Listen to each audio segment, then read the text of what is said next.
Leviticus 23, and probably 16 as well. 16 is a more detailed telling of the Day of Atonement, so I think it'll tie in really well here. Last time we finished off looking at the holiness of the priests in chapter 22, talking about acceptable sacrifices and things of that kind. In chapter 23, we began discussing the various feasts. We talked about some of the words that are associated here. Feasts, meaning that you had to travel to it. Convocation, meaning that it was an assembly. And so looking at the ones that are called feasts rather than just the ones that are called special days, we made some of those distinctions, like Sabbath is not called a feast because you don't travel for it, but it is still referred to as a holy assembly day. We talked about the Passover as well, reminding them of the day that God chose not to kill them, but instead accepted someone else instead. We talked about that significance for us. We talked about the Feast of the First Fruits, which is the celebration of the very beginning of the harvest. We talked about the Feast of Unleavened Bread as well, which is to celebrate that beginning of the harvest. Day one, you bring in the very beginning of the harvest, and then you eat unleavened bread the rest of the week because you're focused on God and you're thinking of God. We talked about the Feast of Weeks. We call it Pentecost in the New Testament, down there in verse 15 and following. This is the big harvest, and so you're celebrating that massive harvest. And so what we saw with these is you can really see that beginning part of the book of Acts here, that you can see God accepting a sacrifice instead of killing everyone he should have killed. He accepted someone else. That was Passover. That is Christ's death. We saw, looking at the Feast of First Fruits, that he is the firstborn. He is the beginning. We saw the Feast of Weeks, the massive harvest there at the beginning of the book of Acts, because they're now in the land. And that's the reference back here to Leviticus. You're in the land. You have the big harvest now. You have to be celebrating. And so we looked at some of those things. The last things that we talked about was the Feast of Trumpets down in verse 23. Feast of Trumpets is a day that says, hey, you guys need to be getting ready.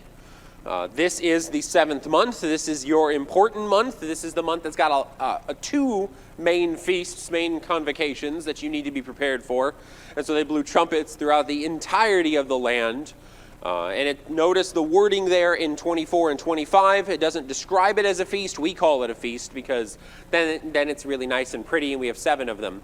But it calls it a holy convocation. They're to get together, but not in Jerusalem yet. They're just to get together where they are and remind each other of why in the world this trumpet is being blown. That brings us to Day of Atonement. Anybody have any remaining questions from the previous class? Okay. Let's start again in verse 26. Now, on the 10th day of the 7th month is the Day of Atonement. It shall be for you a time of holy convocation. You shall afflict yourselves and present a food offering to the Lord. You shall not do any work on that day, for it is a day of atonement, to make atonement for you before the Lord your God. For whoever is not afflicted on that very day shall be cut off from his people. Whoever does any work on that day, that person I will destroy from among his people. You shall not do any work. You guys get the point yet? How many times there does he say don't work on this day? He doesn't do it for all of them. He doesn't do it to this extent even just for the Sabbath day. But he wants to be very clear. This is a special day. Something unique is happening on the Day of Atonement that doesn't happen on the other days. He continues on in verse 32, it shall be to you a Sabbath of solemn rest. You shall afflict yourselves on the 9th day of the month, beginning at evening. From evening to evening shall you keep your Sabbath. So that's all it talks about Day of Atonement here in chapter 23. I think we're going to go ahead and go to 16 in a moment and look at the full extended Day of Atonement before we talk about Feast of Booths, because I think it'll fit better. I just decided it now. I couldn't decide. But notice what it has to say here in 23. There's a few important details. One, it takes place on the 10th day of the 7th month. So we're talking 10 days later after the trumpets have blown. This is important. You've heard this. You're in Zebulun. You're in the northern part of the nation because we're talking about a time when they have taken the land. You have to be getting ready. You've got 10 days to make it to the gathering down in Jerusalem. You have 10 days. And you better be there on that 10th day, because if you're still moving, if you're still setting up camp, if you're still making sure your animals that you brought for sacrificing are in position, no, you can't be doing any of that on the 10th day. So get moving is the purpose of that trumpets to make sure that you're there on the appropriate day. It is the day as well, verse 28. You shall not do any work on that day. It is the day of atonement to make atonement for you before the Lord your God. It is a day of affliction, the next verse calls it. You are to be afflicted that day. Potentially meaning that you're supposed to fast that day. It's a little ambiguous. I'm not going to hold hard and fast to it. But just run that with a grain of salt. There's an affliction associated with this day. You're not just utilizing part of the day. It is an entire day devoted to Day of Atonement. It is the day when atonement is made.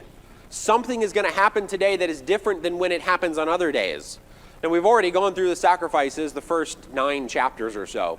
And we've seen several of them talk about making atonement, sin and guilt especially. Talk about this sacrifice happens to make atonement for you so that you won't die. Like that full arc goes several times through sin and guilt offerings. But this day is a little different. This day is a special day for the whole congregation. It is a special day because it also encompasses the entirety of the year. And it leads into something. It's got some symbolism associated with it, which we'll talk about in greater detail when we read over chapter 16. All right. Anybody got any comments on the verses that are here before we start talking about what they actually did? Yeah.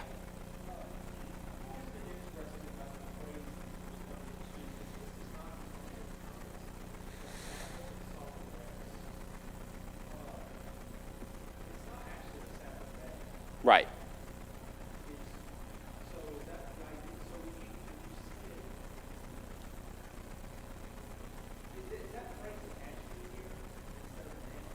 Oh. Don't make me figure that out. I got to look up what's the difference between an adjective and a noun and first. Yeah. Especially when we compare it with chapter 25, which we'll probably get to next week, probably not to this week. But that's talking about Sabbath years, it's talking about year of Jubilee.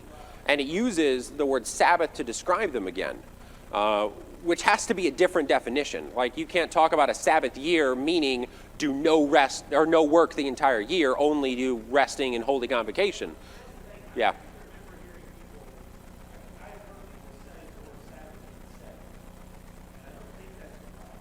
Not as far as I know.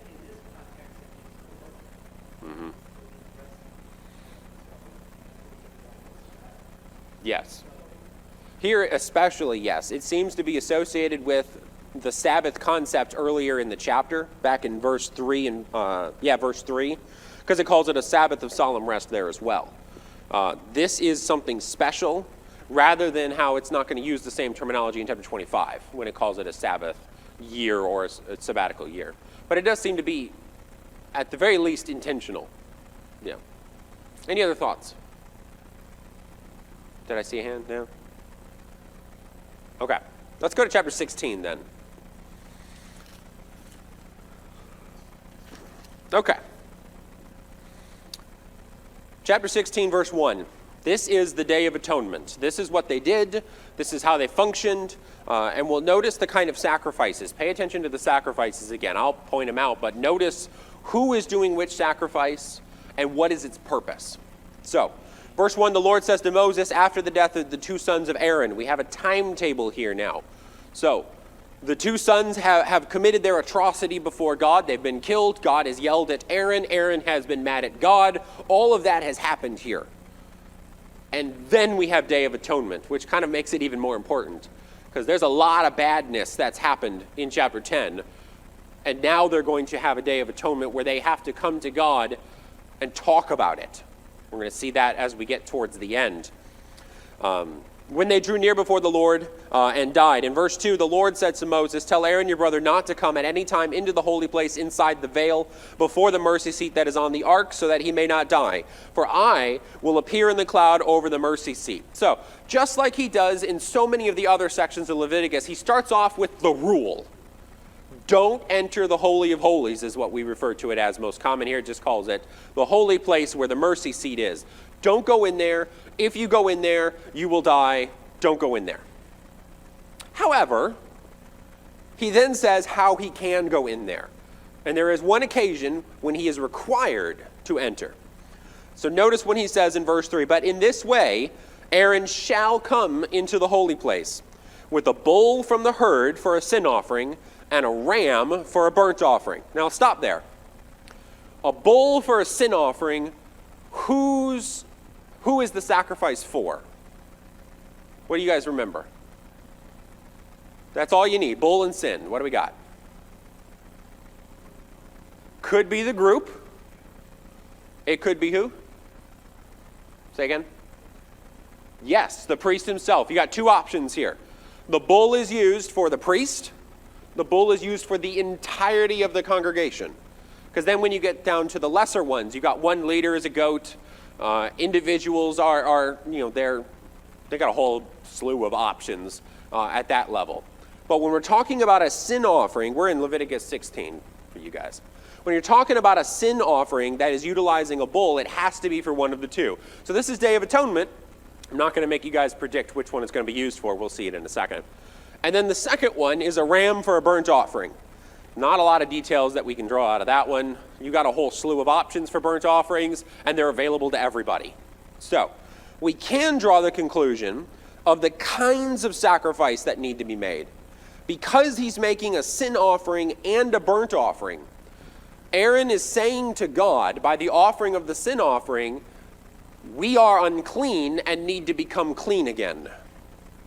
And we talked about it's not necessarily an admission of sin like we in the Christian thought think. It is that we are unclean and need to become clean. Followed up with the I love God sacrifice, the burnt offering, the devotion to God sacrifice. So he's making himself right before God before something is going to be happening. Or he's making the people right before it's going to be happening. So that's the purpose behind the sin-burnt combo going on here.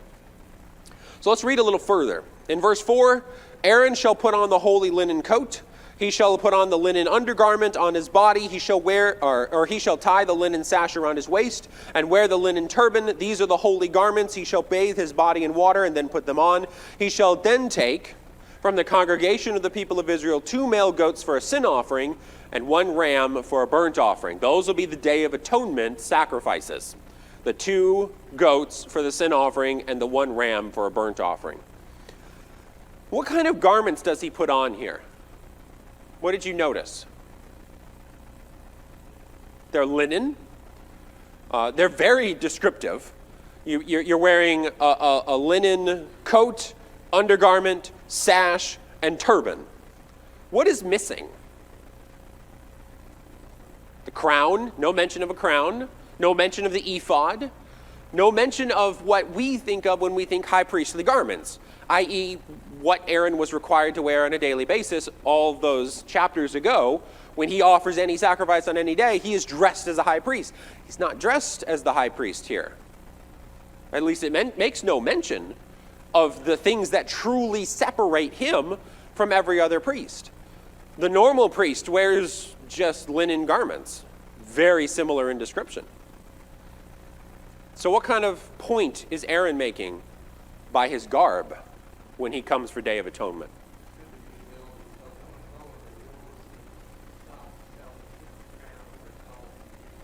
Yeah. And purity. He is pure. He's not really in a high priestly look. Yeah.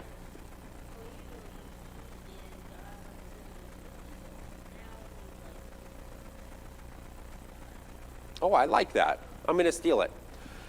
So what I think, no, what Rachel says here is a really good comment, that normally he is God's representative to the people.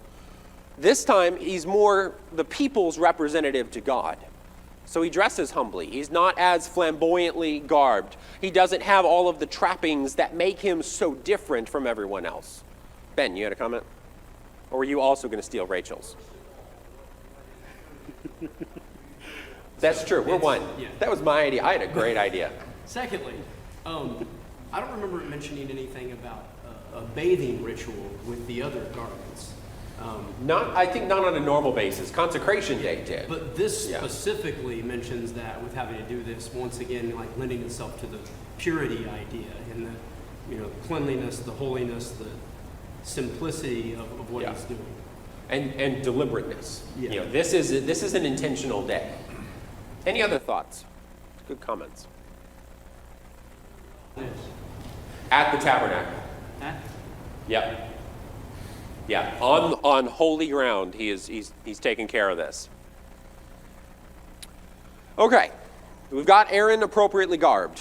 What are his sons wearing? No one cares. They're wearing the normal stuff. But according to Day of Atonement, they're irrelevant to this discussion. Aaron is the guy. He is going to be doing things and moving things, and his sons are there to be extra hands. That's their whole purpose here. So Aaron, it tells us in verse 6, Aaron offers the bull as a sin offering for himself. So there's our clue. We talked about the bull of a sin offering can be the whole congregation or it can be the priest. It's him. He offers it for himself and shall make atonement for himself and for his house. He is making atonement, allowing him to be clean in the eyes of God. That's the purpose of that sin offering. It can extend into removing sin in more of a Christian concept.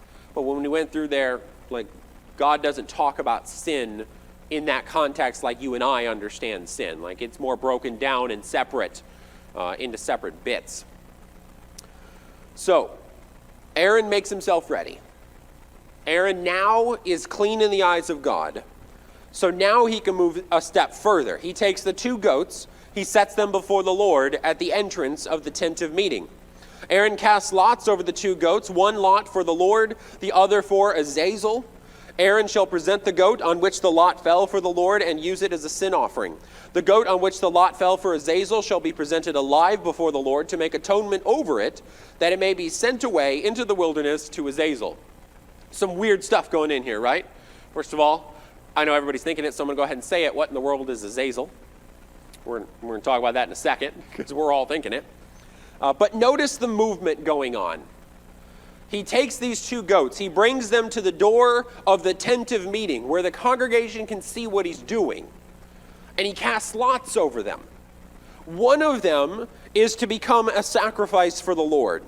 He's to use that one as a sin offering. The other one is to be presented alive before the Lord, and then it's going to have something with Azazel, sent away into the wilderness to Azazel, for Azazel. Some of your translations may even use that.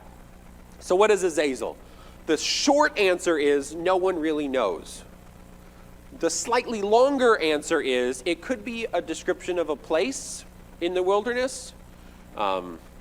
It could be a description of sin and the devilness.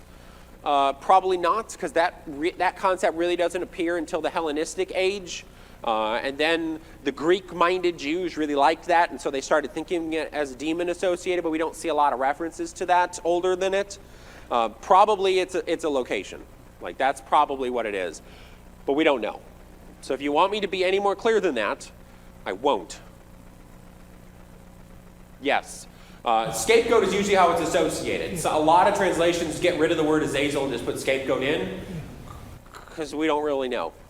We don't know.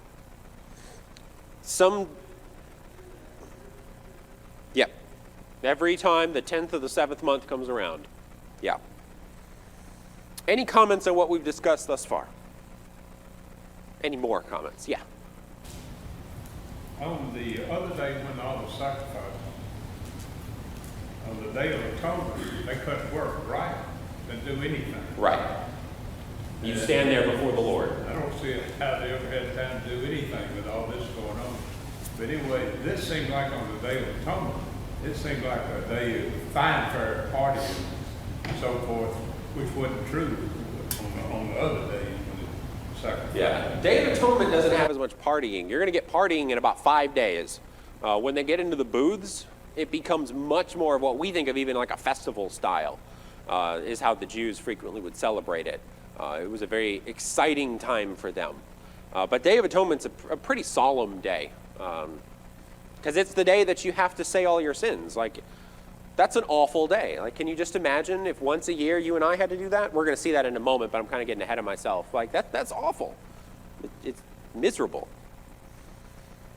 Okay, so here's your setting. Aaron has made atonement for himself. We're going to have that reiterated down in verse 11. Aaron has selected the goats, Aaron has chosen one for Azazel, one for the Lord. Everything is set. We're ready now. In verse 11, Aaron presents the bull for himself. He kills the bull as a sin offering for himself. He shall take a censer full of coals of fire from the altar before the Lord, and two handfuls of sweet incense beaten small, and he shall bring it inside the veil, and put the incense on the fire before the Lord, and the cloud of the incense may cover the mercy seat that is over the testimony, so he does not die. We'll stop there, because that's enough, right? So what's moving going on here? Like, what logistically is going on? Aaron, it tells us, takes a censer. He fills it with coal from the fire that's before the Lord, so probably the burnt offerings altar, because that's the one that's really being used at this point. And he's going to the altar of incense. And he is supposed to stoke it up. That's its purpose. He's bringing a large amount of incense. He's bringing a large amount of fire. And he's supposed to be coming in and stoking the incense. And its purpose is to create a cloud that covers the mercy seat so he does not die. Why does a cloud need to cover the mercy seat? So he doesn't see God. God dwells between the cherubim. That's a common phrase throughout the Old Testament. That's what it's talking about, is on top of the Ark of the Covenant sits the mercy seat, which is just a rectangle lid. Think of it that way. And on it are two cherubim with their wings together, and God dwells between the cherubim. His glory is there. We saw that a few chapters ago, that it talks about when the tabernacle began and Aaron's doing his sacrifices, that the glory came and dwelt between the cherubim. So in order for Aaron to do anything in the room, he needs to make sure there's a barrier between him and God. Because there's only one person in this discussion of all of Leviticus who gets to talk to God like a friend. And it's not Aaron. Who am I talking about? Moses. He's the only one. He gets to see God's back when he's up on the mountain. He gets to talk to God face to face as a friend inside of his tent of meeting that he sets up outside of the camp. His relationship with God is entirely different. Aaron's is formal. There's no friendship here. The very first things that happen is Aaron serves in the capacity of high priest, and he gets really mad when God kills his sons. Those are the first two things in Leviticus Aaron does in association with God. So he is not friendship level like Moses is. So he needs to have that barrier even further. But it also establishes for the high priests to come. Aaron's not the only high priest ever. His sons have to be able to follow this as well. So they need a relationship that can be exactly the same time and time and time again. Any comments before we finish reading that section? Really just finish reading verse 14. Okay. While he's there, it says, and he takes some of the blood of the bull and he sprinkles it with his finger on the front of the mercy seat on the east side, and in front of the mercy seat he shall sprinkle some of the blood with his finger 7 times. Which sacrifice, which bull are we talking about? Who was it offered for? It's for Aaron, yes. So he brings his own sacrifice in and sprinkles it with his finger. I assume like this.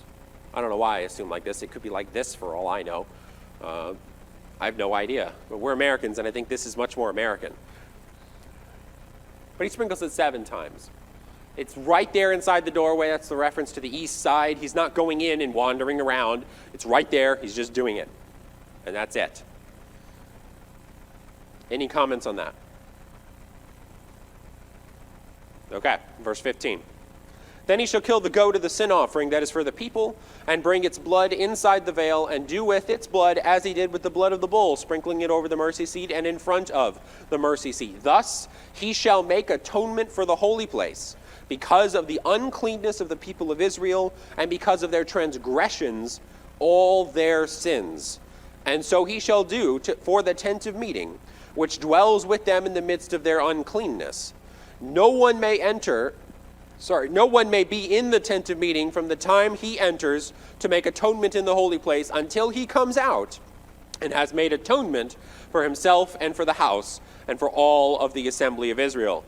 Then he shall go to the altar that is before the Lord and make atonement for it, and shall take some of the blood of the bull and some of the goat and put it on the horns of the altar all around. He shall sprinkle some of the blood on it with his finger 7 times and cleanse it and consecrate it from the uncleanness. Uncleannesses. ESV has way too many E's and S's at the end of that sentence, that word, of the people of Israel. Okay, some cool stuff going on here. We've got the goat of a sin offering. Who is it offered for? The people. But think back. Only one person gets a goat according to the original laws of a sin offering. Who is it? It's not the people. It's not the congregation. It's not the priests. It's not the normal people. It's the leader. That's it. He is the one that gets a goat. So we're having a deviation. That's the purpose, the point I'm wanting to make here. God established a rule. This is your sin offerings rule. The goat is for the leader. Now we're going to broaden it. This goat that is of a sin offering is not for the leader. It's not for the people. It's for the holy place and the burnt offerings altar. That's really what it's for, isn't it? I mean, he brings the goat of the sin offering that's for the people, and he brings its blood in, but what it does is it makes the holy place clean again.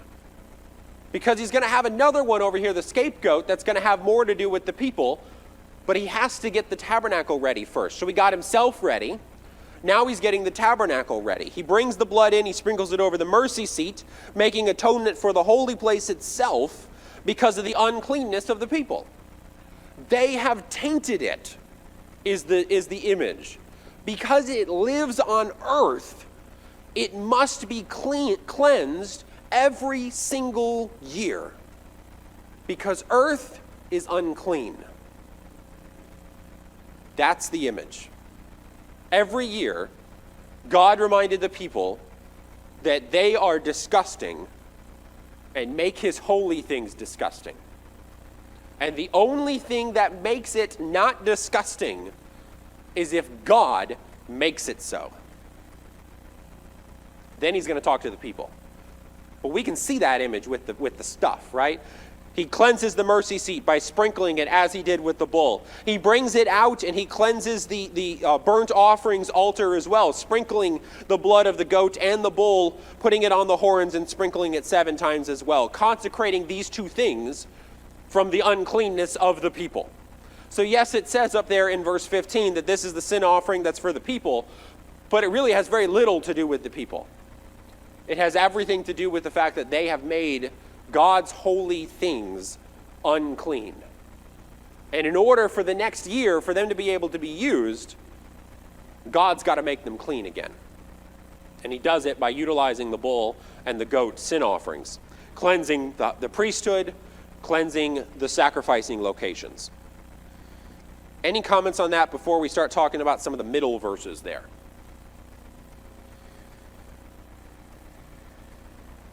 Okay, let's get into the meat of what happened. In verse 16, he makes atonement for the holy place because of the uncleanness of the people of Israel, because of their transgressions, all their sins. We talked about that. He does it for the tent of meeting in order to cleanse them of their uncleanness. You cannot enter until this is done. What would happen if a priest enters into the tabernacle before Aaron is done cleansing it of uncleanness? What would he bring in? Uncleanness. Okay, you can't do that. You got to stay out or be cut off. No one may enter the tent of meeting from the time that he enters until he comes out to make atonement for himself, for his house, and for the assembly. Then he goes and he does the rest with the altar. Any comments before we look at 20 through 22? Because the Day of Atonement is not done yet. Honestly speaking, we haven't really atoned to anything. We've cleansed of uncleanness. A whole bunch of stuff's been cleansed of uncleanness. But for atonement to happen, you got to have some repentance involved. You have to have some confession involved, especially. And that's what the next section is going to talk about. In verse 20, it says, when he has made an end of atoning for the holy place and the tent of meeting and the altar, he presents the live goat. Aaron shall lay both of his hands on the head of the live goat and confess over it all the iniquities of the people of Israel and their transgressions, all their sins. He shall put them on the head of the goat and send it away into the wilderness by the hand of a man who is in readiness. The goat shall bear all their iniquities on itself to a remote area, and he shall let the goat free in the wilderness. This is interesting, isn't it? Because when we think about the Old Testament and we think about how do they get rid of sins, what do we always say? It's the blood of bulls and goats, right? Even Hebrews makes that point.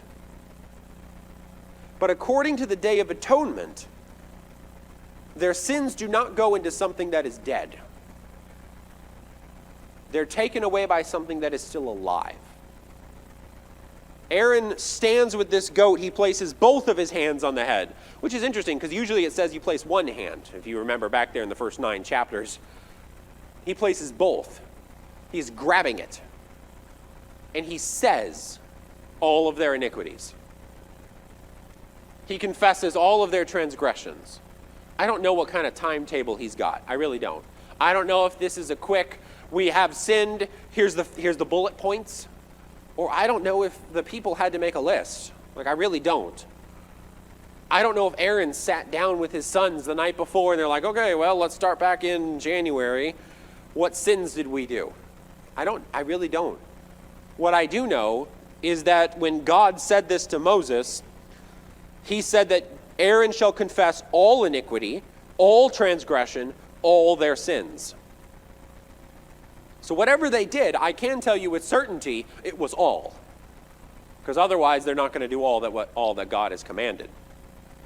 He puts the sins on the head of the goat. He sends it into the wilderness by the hand of someone who has been prepared ahead of time.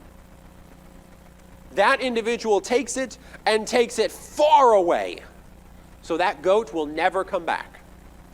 Because if it comes back, it brings all those sins back with it. Isn't that cool? Think about what just happened here on the Day of Atonement.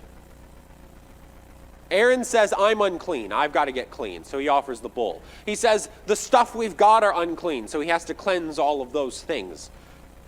And then he places all of their sins on a living being. One who has not died, and one who has no death. He's gone. Ben.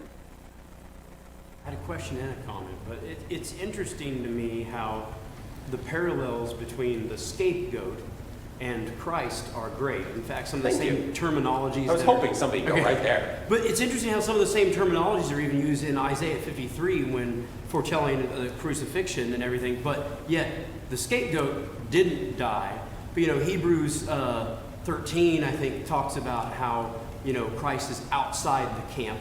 Yep. And we go outside the camp. Of course, the bodies of the dead animals were also burned outside the camp. But it's interesting how the scapegoat is the greatest parallel, really, to what Christ did for us and bore our iniquities and was numbered with the transgressors, that sort of thing. But the scapegoat in this situation does not die. And then my question was, what about this guy who takes the goat off into the wilderness? Did he need to be a priest? I've really never thought about that until we're talking about it now tonight. Who was this? Was it a special job? Or I think we're gonna get a little more of him in just a minute. I think he's coming up.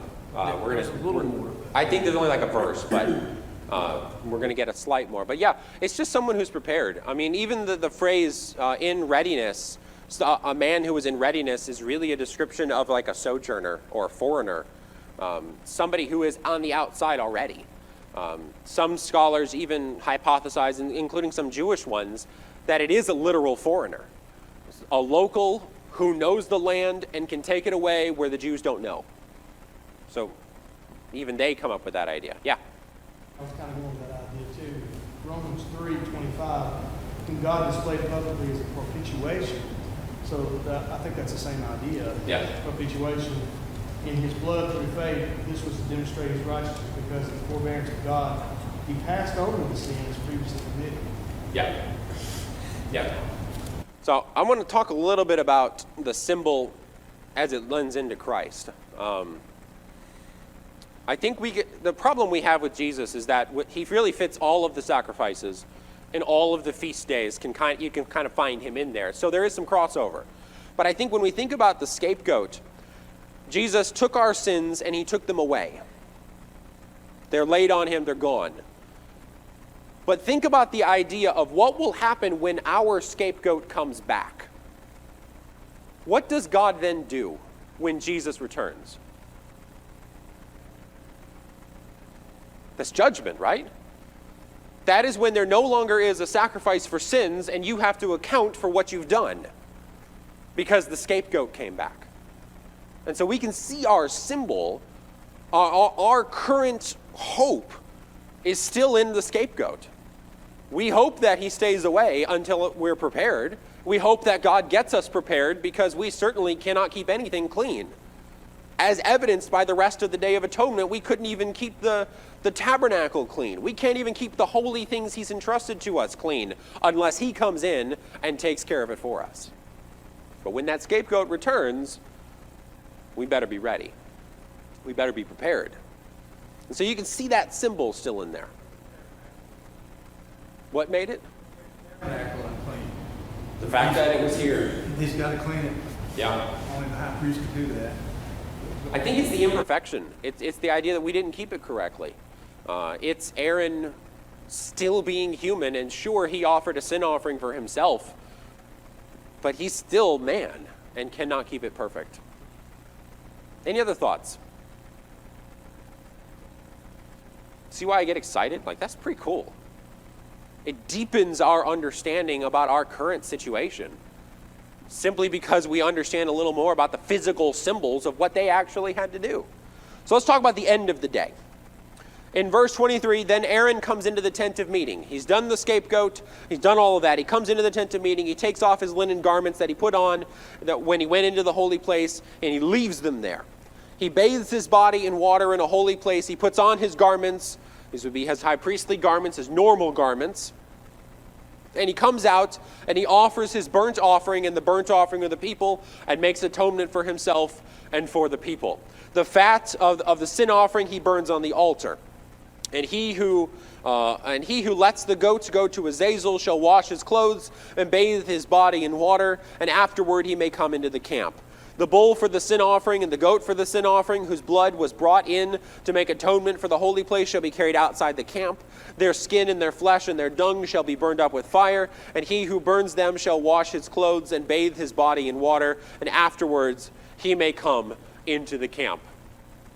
So we've got a few things going on here. Aaron comes into the tabernacle, he changes his clothes, he bathes, and he puts on his normal garments. Now he is high priest. Before, he's not. He's just the one selected to go into the most holies. But now he is high priest. And as a result, he can come and he can offer burnt offerings for himself and for the people. He is once again that go-between between man and God. And so he offers the burnt offerings. It tells us that he burns the sin offerings after the fashion of a priestly or the congregational offerings, meaning that some of the parts go onto the altar, but the mass majority of them are taken outside of the camp and they're burned. We're told that the individual who takes them outside the camp and does the actual burning of the rest of the body parts has to wash his clothes and bathe his body before he comes back, and then he can come back into the camp. Who would that be, by the way, that actually goes and does that sacrifice? It's another priest, but he's not named, is he? Not even called a priest, it's just he. Because today is not about them, it's about the high priest and God and the people. Oh, and that other priest has got a job he's got to get done. That's that reference. We talk about the guy who took the goat out to Azazel, as Ben was commenting on. Not a lot of details, it's only the verse 26 there. He goes, when he comes back, he bathes, and then he can come back in. Because he's got to get the sin off. Yes? Significance in use of the word bathe in water rather than with water. Bathe in water rather than bathe with water? It states bathe in water rather than bathe himself with water. Could be. Would that have been in a mikveh where they would It's possible. She's referencing in the temple area, they had the ones where they could walk through. It's possible once the temple comes up, but with the tabernacle, it's probably referencing the bronze bowl. I'm King James, it's what, laver or something. Probably referencing that they're using, which would be large enough to get in, but I imagine it would be difficult to get in and people could see him. So he still has to be modest, yes, and then Doug.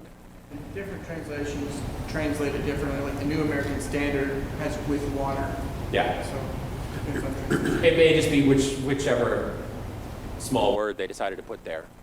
Yeah. Doug. So I'm back with the guy that's taking the goat out of the camp. I know, he's fascinating, isn't he? Right. Ben's fascinated, you're fascinated, we're all fascinated. And we get two verses. From the way this is going, though, he's back the same day. Yeah. So he's got to go someplace where this goat is not coming back, but he's only got a couple hours to do it. So he's Yes. busy. Which means by necessity, the goat is choosing not to come back.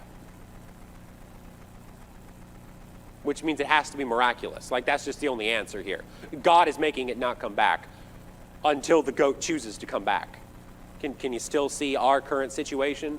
Jesus stays away until he doesn't. Like, that's it. Dennis. I think some of the later rabbinic writings said, implied that they would drive the goat over a precipice and offer it up that way. Yeah, I did read some of the later ones. That's why they solved it. It makes me wonder if that's because the goat came back. If during some of those periods where God does not cleanse them and they stay in sin for years and years, it makes me wonder if the goat comes back, because that is their solution. We're just going to go and kill the goat. But that's not what God says. You can't kill the goat. It's always alive. Yeah. Any other comments? Okay. Let's finish off the chapter, 29. It shall be a statute to you forever, that in the 7th month, on the 10th day of the month, you shall afflict yourselves, and you shall do no work, neither the native or the stranger or who sojourns among you. For on this day shall atonement be made for you to cleanse you.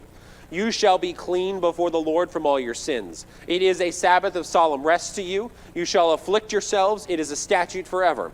And the priest who is anointed and consecrated as priest in his father's place shall make atonement, wearing the holy linen garments. He shall make atonement for the holy sanctuary. He shall make atonement for the tent of meeting and for the altar. He shall make atonement for the priests and for all the people of the assembly. And this shall be a statute forever for you, that atonement may be made for all the people of Israel once in the year because of all their sins. And Aaron did as the Lord commanded Moses. So again, circular to get to Aaron, right? Aaron's relationship's not the same. But this is your summary. Everybody is to be afflicted. Everybody is involved in this day. Whether it's you as a Jew or it's the guy that just happens to live nearby. He is bound by this law. In fact, when we get into chapter 25 next Wednesday and we start talking about the year of Jubilee, he is bound by that law. He's bound by how he keeps slaves. Even if he's not a Jew, you follow the law of the land or you pay the consequences as a result. For this day, God makes atonement for you. He makes a cleansing to cleanse you from all of your sins. And he lists off everyone who is cleansed here. All of the holy things that are cleansed, the holy people that are cleansed, and the regular people that are cleansed, in order to provide them with another year that they can serve God and they don't die. Any comments anybody has?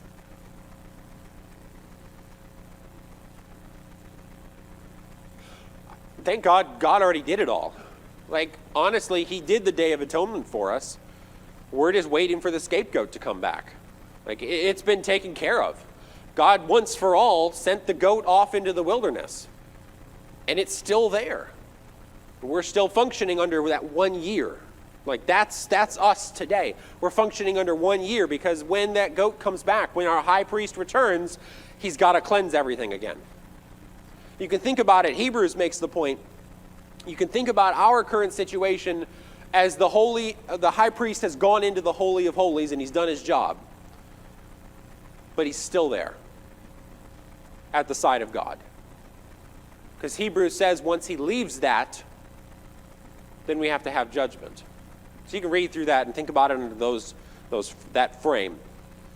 So what we've got here And we're not going to get into it, but going back to chapter 23, we have one more feast we're going to be discussing. We're going to get into it next Wednesday. The whole congregation has been cleansed. The whole congregation now can serve God. This is the cleanest clean that they're going to be clean for the whole year. And the first feast that God is going to have them do in chapter 23 is the Feast of Booths, 5 days later. They're going to celebrate that they are the cleanest clean that they are going to be for the whole year. Because that one feast, its whole purpose is to celebrate living in harmony with God. Once they're in the land, they live in booths to remember when they were in the wilderness, living in harmony with God. So we'll get into that next week. I'll go ahead and end a few minutes early. Does anybody have any questions? Because we probably got like a minute. Yeah. Yes. Yeah, there's some references to it. Anything else? Okay, we'll go ahead and be dismissed. Next time, read the rest of 23. We'll get into 25. Majesty.